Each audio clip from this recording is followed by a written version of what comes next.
All right, guys, so what I'm gonna be doing here, it's kind of be terrible to see, but here we are. So I'm making this top portion of the jig here.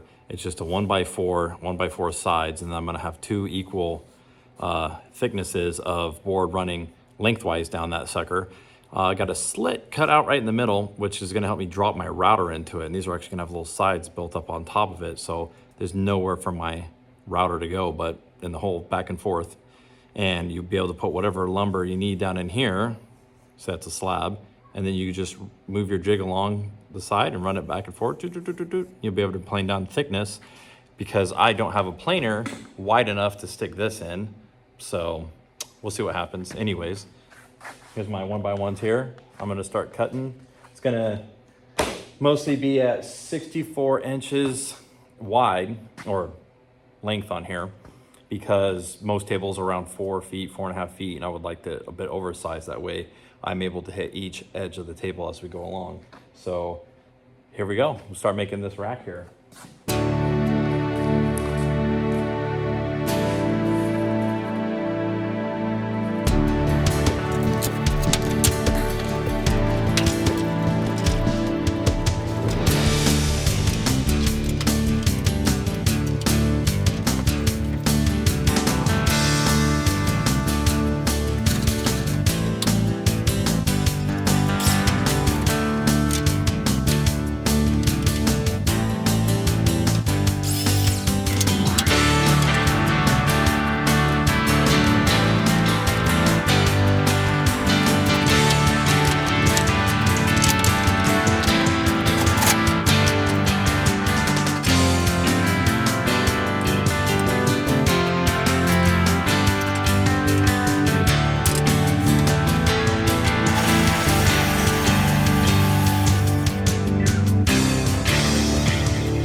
right, so it's basically